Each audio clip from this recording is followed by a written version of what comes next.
నందు సహోదరి సహోదరులారా, ప్రభువైన యేసుక్రీస్తు నామములో హృదయపూర్వక వందనాలండి. ముందుగా ఇంత మంచి సమయాన్ని ఇచ్చిన తండ్రైన దేవునికి ప్రభువైన క్రీస్తు ద్వారా కృతజ్ఞతాస్తుతులు చెల్లిస్తున్నారండి. అందరూ బాగున్నారండి. వాక్యం చదువుకొని ప్రార్థన చేసుకున్న తర్వాత పాటలోనికి వెళదామండి.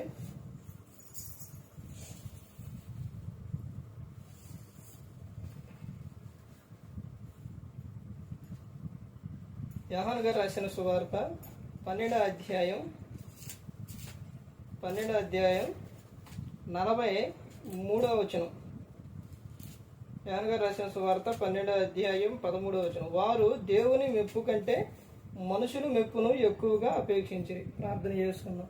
పరలోకమందున్న మా తండ్రి, పరిశుద్ర ప్రేమగల తండ్రి, గొప్ప తండ్రి, యెహోవా తండ్రి, మీ ప్రియ కుమారుడు యేసుక్రీస్తు ప్రభువారి ద్వారా కృతజ్ఞతాస్తుతులు చెల్లిస్తున్నాము నాయన. ఈ రాత్రి వేళ తండ్రి మా అందరితో మాట్లాడమని మా ప్రభువైన యేసుక్రీస్తు నామమున వేడుకుంటున్నాం తండ్రి. ఆమేన్. ప్రభువైన యేసుక్రీస్తు నామములో హృదయపూర్వక వందనాలండి. దేవుని కుమారుడు యేసుక్రీస్తు ప్రభువు ఈ లోకానికి వచ్చిన తర్వాత పరలోక రాజ్యం సమీపిస్తుంది కనుక మారు మనసు పొందమని ప్రకటింప మొదలు పెట్టారు. ఆమెషం దేవుని మెప్పు, మనుషుల మెప్పు. ఏది నీకు మొప్పు? దేవుని మెప్పు, మనుషుల మెప్పు. ఏది నీకు మెప్పు? ఏంటది? ఏం చెప్పా? నిప్పు, మొప్పు. ఏది? నువ్వు చేసే ప్రతి ఒక్కటి కూడా దేవుని నిమిత్తం, మనం చేసే ప్రతి ఒక్కటి కూడా దేవునికి మహిమకరంగా రావాలి, ఉండాలి. దేవుణ్ణి గణపరిచే విధంగా ఉండాలి. మనం చేసే పనుల్లో దేవుడు మనలను మెచ్చుకోవాలి. మనుషుల మెప్పు కాదు. ఈ రోజున ఎలా చెబుతున్నారనంటే, ఎలా విశ్వాసులు ఉన్నారు అనంటే, సేవకులు కూడా ఎలా ఉన్నారనంటే, సేవకులు విమర్శించట్లేదండి. ఎవరో మళ్ళీ ఇలా అలా అనుకోమాకండి. ఉన్నదే వాక్యం, ఉన్నదే ఉన్నట్టు చెప్పాలి. ఎలాగంటే మనుషుల మెప్పు కోరే విధంగా చెప్పడం అనేది జరుగుతుంది. మనుషులను ఎప్పుడు కూడా మనుషుల మెప్పు కాదండి, దేవుని మెప్పు, దేవుని మెచ్చుకునే, దేవుడు మెచ్చుకునే విధంగా చెప్పాలి. అంటే దేవుని చిత్తానుసారంగా వాక్యం ఉన్నది ఉన్నట్టు చెప్పుకోవాలి. ఇక్కడ ఏమని చెప్తున్నారంటే చూడండి, వారు దేవుని మెప్పు కంటే మనుషుల మెప్పును ఎక్కువగా అపేక్షించిరి. అంటే దేవుని మెప్పు అవసరం లేదా? అంటే మనుషుల మెప్పే కావాలా? అలా దేవుని మనుషుల మెప్పే కోరుకుంటే ఏమవుతుందనంటే తమ జీవితం పాడైపోతుంది. అంటే వీళ్ళు ఏమని చెప్తున్నారు? ఎక్కువగా అపేక్షించిరి. ఎవరు మెప్పంట? మనుషుల మెప్పును ఎక్కువగా అపేక్షించిరి. అదే నీకు ముప్పు. అర్థమైందండి? మనిషి ఈ రోజున నువ్వేదన్నా ఒక సహాయం చేసావనంటే, నీ దగ్గర ఏదన్నా ఉన్నది అనంటే, నీ సహాయం కొరకో లేకపోతే నీ దగ్గర ఉంటేనో మనిషి ఉంటారు, కానీ ఏమీ లేకపోతే ఎవరు ఉండరు. ఇక్కడ జరుగుతున్న విషయం ఏంటనంటే, వారు ఎవరు మెప్పు కోరుకున్నారంట? మనుషుల మెప్పు ఎక్కువగా కోరుకున్నారు. మనుషులను ఆశ్రయించుట కంటే యెహోవాను ఆశ్రయించుట మేలు అని చెబుతుంది గ్రంథం. మనం దేవుని సంతోషపరిచే విధంగా మన ప్రవర్తన కానీ, మనం మాట్లాడేది కానీ ప్రతి ఒక్కటి కూడా ఉండాలి. మనం ఎవరు మెప్పు కోరుకోవాలంటే దేవుని మెప్పునే కోరుకోవాలి. యేసుక్రీస్తు ప్రభువారు రాజయ్యుండి ఆయనే తన్ను తాను తగ్గించుకున్నారు. నేను మాట్లాడే మాటలు నాయి కాదు, ఎవరి అంట? దేవుడు చెప్పమన్నది నేను చెబుతున్నానని యేసుక్రీస్తు ప్రభువారే తగ్గించుకున్నారు. యేసుక్రీస్తు ప్రభువారు దేవునితో సమానం అయినప్పటికీ ఆయనే తగ్గించుకున్నారు. మనం ఏ విధంగా ఉండాలి? ఎవరు మెప్పు కోరుకోవాలి? మనిషి ఎప్పుడు కూడా ఎలా ఉంటారో తెలుసా? మనిషి ఎలా మారిపోతారో తెలుసండి? మనిషి ఒక్కొక్క సందర్భంలో ఒక్కొక్క విషయాల్లో ఇప్పుడున్న మంచి రేపుండదు. ఇప్పుడు ప్రేమగా ఉన్నవారు రేపుండరు. అర్థమైందండి? ఎలాంటి విధానంగా మారిపోతారు అంటే మనిషి అలాంటి వారి మెప్పులా కోరుకునేది. ఎవరు మెప్పు కోరుకోవాలి? నిన్ను నన్ను మనందరినీ కాపాడుతుంది దేవుడు, రక్షిస్తుంది, మనని పరలోకం చేర్చేది యేసుక్రీస్తు ప్రభువారు. దేవుని మెప్పు కోరుకోవాలి కానీ మనుషుల మెప్పు కాదు. మనుషులు మెప్పు కోరుకుంటే అదే నీకు ముప్పు. వీళ్ళు ఏం చేశారంటే అసలు పైనుంచి రండి చూడండి, ఇక్కడ ఏమని చెబుతున్నారు 42 నుంచి, అయినను అధికారులలో కూడా అనేకులు ఆయన యందు విశ్వాసం ఉంచిరి కానీ సమాజంలో నుండి వెలివేయబడుదురేమో అని పరిచయులకు భయపడి వారు ఒప్పుకొనలేదు. వారు దేవుని మెప్పు కంటే మనుషుల మెప్పును ఎక్కువగా అపేక్షించిరి. అంటే ఇప్పుడు నిన్ను పుట్టించినా నిన్ను నన్ను కాపాడుతున్న ఆయన మెప్పు కాకుండా మనుషులు మెప్పు కావాలా? ఈ రోజున మెచ్చుకున్న వారే రేపు నిన్నేమంటారు? తిడతారు. ఈ రోజున దగ్గర తీసిన వారే రేపు నిన్ను దూరం పెడతారు. ఈ ఫలానా వ్యక్తి వారి జీవితంలోని ఎప్పుడు వారు మంచిగా ఉన్నారు, ప్రేమ కలిగే ఉన్నారనే మనుషులు భూమి మీద ఉన్నారా? లేరు. ఎక్కడా లేరండి. ఎవరిలో వారిలో ప్రతి ఒక్కరిలో ఒక వ్యక్తి గురించి తెలియాలి అని అంటే ఎప్పుడు తెలుస్తుంది? ఆ వ్యక్తి అంట నువ్వు ఉన్నప్పుడు, ఆ వ్యక్తితో స్నేహం చేసినప్పుడు నీకు అర్థమవుతుంది ఆ వ్యక్తి ఎలాంటి వారోనని. ఆ వ్యక్తితో ఉంటేనే, ఆ వ్యక్తితో కలిసి కొన్ని రోజులు ఉంటేనే తెలుస్తుంది. కానీ యేసుక్రీస్తు ప్రభువారితో నువ్వు సహవాసం చేస్తే ఆయన లక్షణాలు నీలో వస్తాయి. అంటే ఆయన లక్షణాలు రావట్లేదు అని అంటే ఆయన మాట వినట్లేదు, ఆయనతో సహవాసం చేయట్లేదు. ఎవరి మెప్పు కోరుకోవాలి అంటే దేవుని మెప్పే కోరుకోవాలి. దేవుడు మెచ్చుకునే విధంగా మనం ఈ లోకంలో జీవించాలి. అందుకనే ప్రతి ఒక్కరూ కూడా గమనించుకోవాలి, ప్రతి ఒక్కరూ కూడా తెలుసుకోవాలి.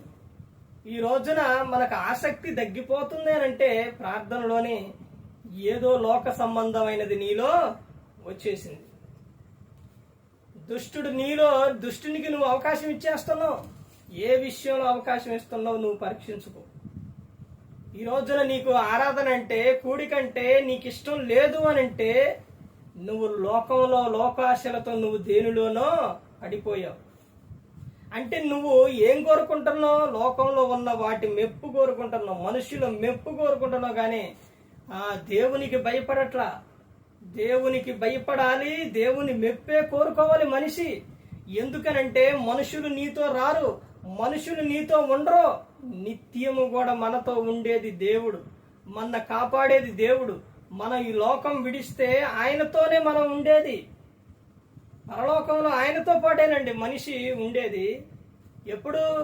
ఆయనతో సహవాసం చేసినప్పుడు, ఆయనలో ఉన్నప్పుడు. అదే నువ్వు మనుషులు మెప్పు కోరుకొని లోకాశలతో నువ్వు జీవిస్తే, ఈ లోకం విడిస్తే మనుషులు నీ వెంట రారు, నువ్వు వెళ్ళేది నరకానికే. అర్థమైందండి? అదే దేవుని మెచ్చుకునే విధంగా మనం చేస్తే, దేవునితో సహవాసం చేస్తే లోకం విడిస్తే పరలోకానికి చేరతాం. పరలోకంలో ఆనందం ఉంటుంది, సంతోషం ఉంటుంది. నరకంలో నరక యాతన, అగ్ని ఆరద, పురుగు చావదు, అది భయంకరంగా ఉంటుంది. ఎవరు మెప్పు కోరుకుంటున్నావు, ఎవరు గొప్ప కోరుకుంటున్నావు ఒక్కసారి నువ్వు ఆలోచించు, నీకు నువ్వు పరీక్షించుకో. దేవుడు మెచ్చుకునే విధంగా నీ ప్రవర్తన ఉందా? మనుషులు మెచ్చుకునే విధంగా నీ ప్రవర్తన ఉందా? ఎలా ఉందో ఒకసారి ఆలోచించు. మనుషులు రకరకాలుగా చెబుతారు, వారికి ఇష్టం వచ్చినట్టు చెబుతారు. ఏది సత్యం, ఏది నిజం అనేది నువ్వు తెలుసుకోవాలి. దేవునికి ఏది ఇష్టమైనది నువ్వు తెలుసుకొని దేవుని ఇష్ట ప్రకారంగా నువ్వు చేయాలి. నీ పక్కన ఉన్నవారే, నీ ఎదుట ఉన్నవారే, నీ చుట్టూ ఉన్నవారే, నీ బంధువులే, నీ రక్త సంబంధులే నిన్ను లోకంలోకి తీసుకెళ్ళిపోవాలని లోకాశల్లోకి ముంచేయాలని చూస్తారు. నువ్వు ఎలా ఉన్నావు, నీ ప్రవర్తన ఎలా ఉందో ఒక్కసారి ఆలోచించు. ఈ లోకం శాశ్వతం కాదు, శాశ్వతమైన లోకం ఉంది, పరలోకం. ఆ లోకానికి చేరాలంటే ప్రభువైన క్రీస్తుని సొంత రక్షకునిగా నువ్వు అంగీకరించాలి. దేవుని మెప్పే కోరుకోవాలి, మనుషుల మెప్పు ఎప్పుడు కూడా కోరుకోకూడదు. మనిషి నన్ను మెచ్చుకోవాలి, మనిషి నన్ను పొగడాలి, మనిషి నా గురించి ఎలా చెప్పాలి లేకపోతే అని నువ్వు రకరకాలుగా అనుకుంటున్నావేమో, అది నీకు చాలా ప్రమాదం. అర్థమైందండి? దేవుడు మెచ్చుకునే విధంగా ఉండాలి. దావీదు గారి గురించి తండ్రి అయిన దేవుడు యెహోవా తండ్రి ఒక విషయం చెబుతారు. దావీదు ఒక్క బత్షెబా విషయంలో తప్పు చేసింది, మరలా ఆయనలో ఏ తప్పు లేదని దేవుడే చెప్పారు. చూశారండి? ఏ విధంగా ఉండవు, మనుషులు మెప్పు కోరుకోలేదు. యోబు గారికి అంత శ్రమ వచ్చినా కానీ భార్య వచ్చి ఎందుకు ఇంకా దేవుడు అంటావు, దేవుణ్ణి దూషించి మరణం కమ్మంటే ఏమండవు? అవును, మనం దేవుడు అన్నాం, ఆ దేవుడు ఏం చేసిండు, అన్నీ తీసేసిండు, మొత్తం పోయినాయి, అది కరెక్టే కదా అని యోబు గారు అన్నారా? అనలేదు. మూర్ఖురాలు మాట్లాడినట్టు మాట్లాడొద్దు.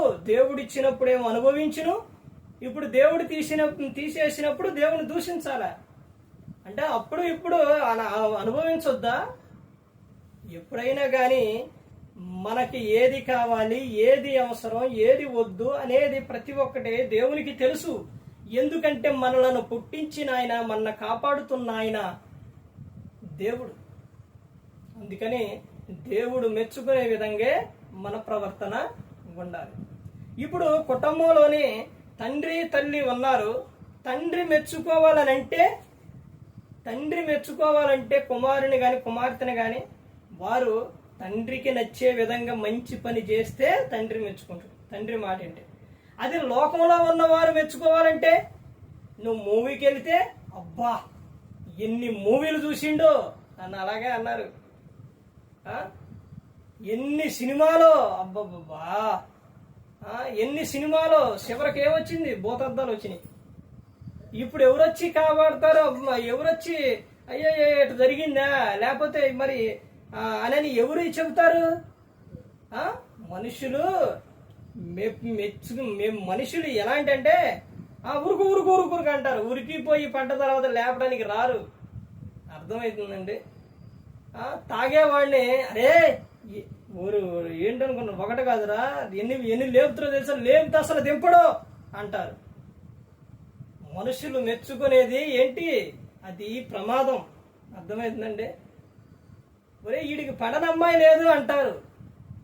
దొరికితే పెచ్చగొడ్డు కొడతారు. ఆ తర్వాత లేకపోతే తాను పాపంలో ఏదన్నా ఒక అనారోగ్యం వస్తే ఎవరు బాగు చేపిస్తారు? ఎవరు వస్తారు అప్పుడు? ఎవరు రారు. మొత్తం చెప్పేవాళ్ళు, పొగిడేవాళ్ళు మొత్తం కూడా ఏమైపోతారు? కనపడరు, తర్వాత ఉండరు. అర్థమవుతుందండి? దేవుడు మెచ్చుకునే విధంగా మన ప్రవర్తన ఉండాలి. దేవుడికి మనం ఎలా ఉండాలంటే ఆయన ప్రేమలో ఉండాలి మనం. అంతేనే కానీ మనుషులు మెప్పు ఎప్పుడు ముప్పే. అర్థమవుతుందండి? వాళ్ళు మనిషి మెచ్చుకున్నారు అని అంటే, నిన్ను మనిషి మెచ్చుకున్నారంటే నువ్వు మంచి పని చేస్తే వాళ్ళు మెచ్చుకోరు, వాళ్ళకి అసూయ. అర్థమవుతుందండి? నువ్వేదన్నా ఒక మంచి లేకపోతే ఒక శారీ కానీ ఒక షర్టు కానీ మంచిది తీసుకున్నావు అనుకోండి, ఏమంటారు? నిన్ను పొగుడుతారా? పొగడరు. అర్థమవుతుందండి? ఏదో నచ్చనది ఏదో బాగుంది చేసుకుంటే అప్పుడు చెబుతారు. అర్థమవుతుందండి?